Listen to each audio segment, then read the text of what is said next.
ಇನ್ನೇನು ಕ್ರಿಸ್ಮಸ್ ಬರ್ತಾ ಇದೆ. ಯಾರೆಲ್ಲ ಸುಲಭವಾಗಿ ಮನೆಯಲ್ಲೇ ಕ್ರಿಸ್ಮಸ್ ಕೇಕ್ ಮಾಡಬೇಕು ಅಂದ್ಕೊಂಡಿದ್ದೀರಾ, ಅವ್ರಿಗೋಸ್ಕರ ಮನೆಯಲ್ಲೇ ಸುಲಭವಾಗಿ ಕ್ರಿಸ್ಮಸ್ ಕೇಕ್ನ ಹೇಗೆ ಮಾಡ್ಬೋದು ಅಂತ ತೋರಿಸ್ಕೊಡ್ತಾ ಇದ್ದೀನಿ. ನಮಸ್ಕಾರ ಎಲ್ರಿಗೂ, ನಾನು ಚೈತ್ರ. ಕನ್ನಡತಿ ಪಾಕಶಾಲೆಗೆ ಸ್ವಾಗತ. ಮೊಟ್ಟೆ ಹಾಕದೆ ಸುಲಭವಾಗಿ ಮನೆಯಲ್ಲೇ ಪ್ಲಮ್ ಕೇಕ್ನ ಹೇಗೆ ಮಾಡೋದು ಅಂತ ನೋಡೋಣ ಬನ್ನಿ.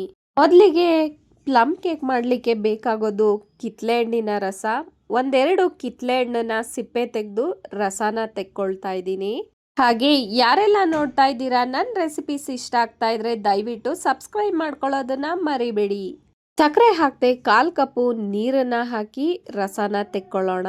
ಒಂದು ಬೌಲ್ನ ತಗೊಂಡಿದ್ದೀನಿ. ಆ ಬೌಲ್ಗೆ ಸಣ್ಣಗೆ ಹೆಚ್ಚಿರುವಂತಹ ಬಾದಾಮಿನ ಹಾಕೊಳ್ತಾ ಇದ್ದೀನಿ. ಒಂದು 4 ಸ್ಪೂನ್ ಇದೆ, ಅದರಲ್ಲಿ 1 ಸ್ಪೂನಷ್ಟು ಬಿಟ್ಟು ಹಾಕೊಂಡಿದ್ದೀನಿ. ನಂತರ ಖರ್ಜೂರನ ಹಾಕೊಂಡಿದ್ದೀನಿ. ಈ ರೀತಿ ಎಲ್ಲಾನು 1 ಸ್ಪೂನ್ ಬಿಟ್ಟು ಡ್ರೈ ಫ್ರೂಟ್ಸ್ನ ಹಾಕೊಳ್ತಾ ಇದ್ದೀನಿ. ವಾಲ್ನಟ್ನು ಕೂಡ ಹಾಕೊಳ್ತಾ ಇದ್ದೀನಿ. ಡ್ರೈ ಫ್ರೂಟ್ಸು ನಿಮ್ಗೆ ಯಾವ್ಯಾವ್ದು ಇಷ್ಟನೋ ಆ ಡ್ರೈ ಫ್ರೂಟ್ಸ್ನೆಲ್ಲ ಹಾಕ್ಕೊಳ್ಬೋದು. ಸಣ್ಣಗೆ ಹೆಚ್ಚಿರೋ ಪಿಸ್ತಾನು ಕೂಡ ಹಾಕೊಳ್ತಾ ಇದ್ದೀನಿ.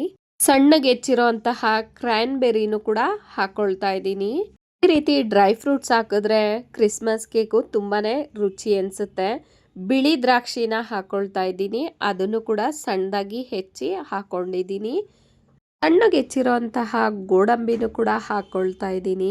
ನಂತರ ಕಪ್ಪು ಒಣ ದ್ರಾಕ್ಷಿನೂ ಕೂಡ ಸಣ್ಣದಾಗಿ ಹೆಚ್ಚಿ ಹಾಕೊಳ್ತಾ ಇದ್ದೀನಿ. ಪ್ಲಮ್ ಕೇಕ್ಗೆ ಕಪ್ಪು ದ್ರಾಕ್ಷಿ ತುಂಬಾನೇ ರುಚಿನ ಕೊಡುತ್ತೆ, ಮಿಸ್ ಮಾಡದೆ ಹಾಕೊಳ್ಳಿ. ನಂತರ ಈ ಡ್ರೈ ಫ್ರೂಟ್ಸ್ಗೆ 1/2 ಕಪ್ಪಷ್ಟು ಆರೆಂಜ್ ಜ್ಯೂಸ್ನ ಹಾಕಿ ನೆನೆಲಿಕ್ಕೆ ಇಟ್ಕೊಳ್ತಾ ಇದ್ದೀನಿ. ಸುಮಾರು 1 ದಿವಸ ಆದರೂ ಈ ಡ್ರೈ ಫ್ರೂಟ್ಸ್ನ ಆರೆಂಜ್ ಜ್ಯೂಸಲ್ಲಿ ನೆನೆಸ್ಕೊಳ್ಬೇಕಾಗುತ್ತೆ. ಅದರಿಂದ ಪ್ಲಮ್ ಕೇಕ್ಗೆ ತುಂಬಾನೇ ರುಚಿನ ಕೊಡುತ್ತೆ.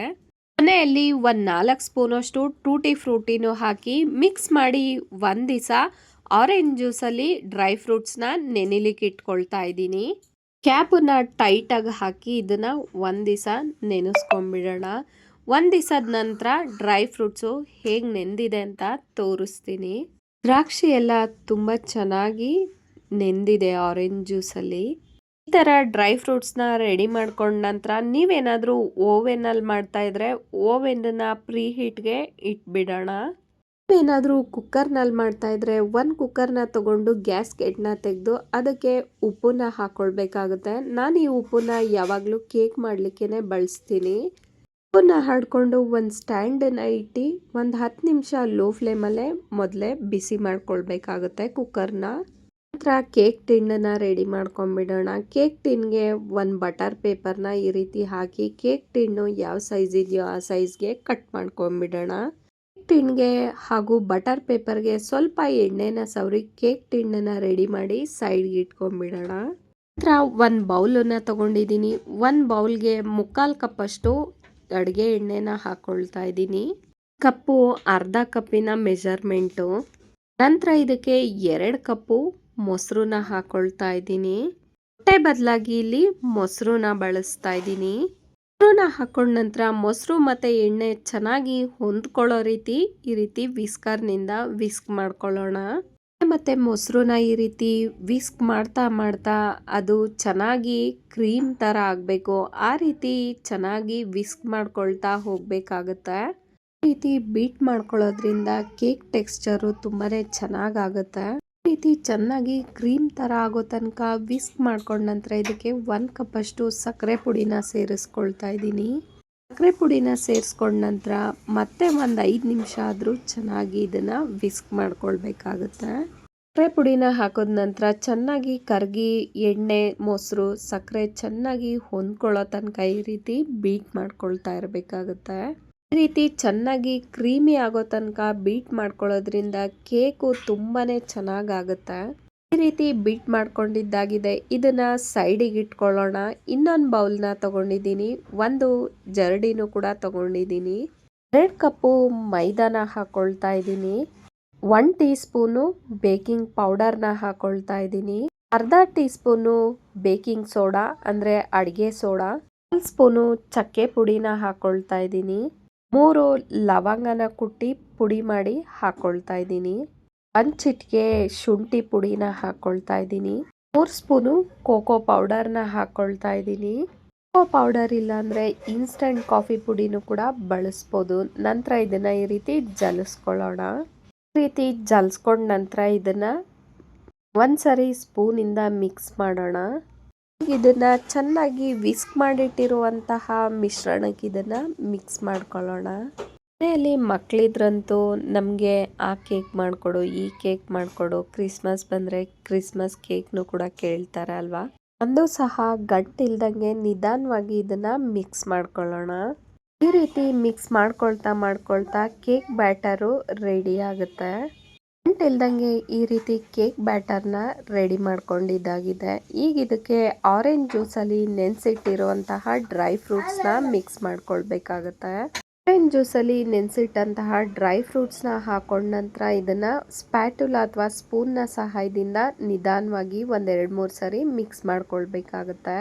ಡ್ರೈ ಫ್ರೂಟ್ಸ್ನ ಹಾಕಿ ಚೆನ್ನಾಗಿ ಮಿಕ್ಸ್ ಮಾಡ್ಕೊಂಡ ನಂತರ ಇದನ್ನ ರೆಡಿ ಮಾಡಿಟ್ಟಂತಹ ಕೇಕ್ ಟಿನ್ಗೆ ಹಾಕೊಳ್ಳೋಣ.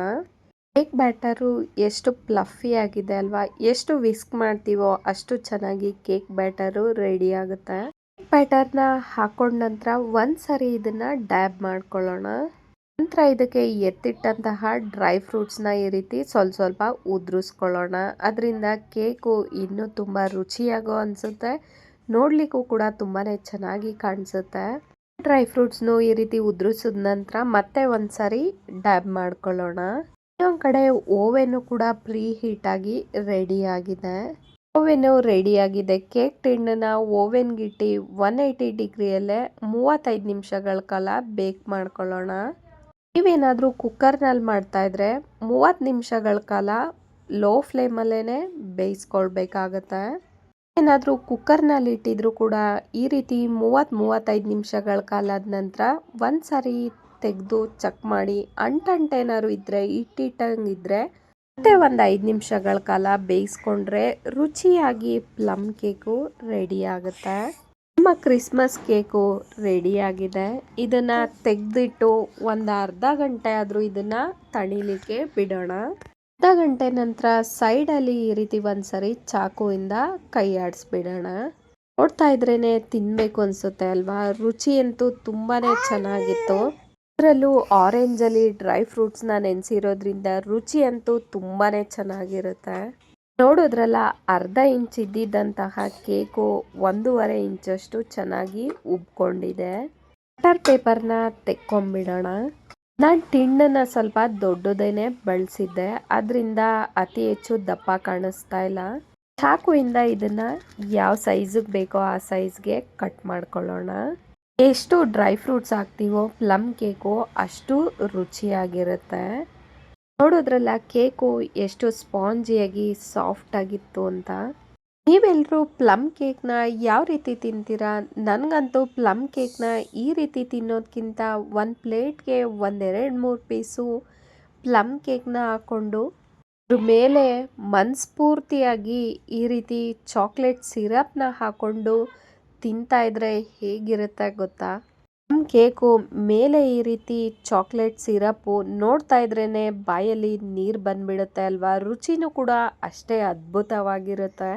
ನೀವು ಕೂಡ ಒಮ್ಮೆ ಟ್ರೈ ಮಾಡಿ ನೋಡಿ, ಟೇಸ್ಟ್ ಹೇಗಿತ್ತು ಅಂತ ತಿಳಿಸೋದನ್ನ ಮರಿಬೇಡಿ. ನೀವು ಕೂಡ ಈ ರೀತಿ ಮನೆಯಲ್ಲಿ ಮಾಡಿ ನೋಡಿ. ಮಕ್ಕಳಿಂದ ಹಿಡಿದು ದೊಡ್ಡವ್ರವರೆಗೂ ತುಂಬಾನೇ ಇಷ್ಟಪಟ್ಟು ತಿಂತಾರೆ. ಮಾಡಿ ನೋಡಿ ಅಂತ ಹೇಳ್ತಾ, ನನ್ನ ರೆಸಿಪೀಸ್ ಇಷ್ಟ ಆಗ್ತಾ ಇದ್ರೆ ದಯವಿಟ್ಟು ಸಬ್ಸ್ಕ್ರೈಬ್ ಮಾಡ್ಕೊಳ್ಳೋದನ್ನ ಮರಿಬೇಡಿ. ಹಾಗೆ ಲೈಕ್ ಮಾಡಿ, ಕಾಮೆಂಟ್ ಮಾಡಿ, ಶೇರ್ ಮಾಡಿ. Thank you so much for watching.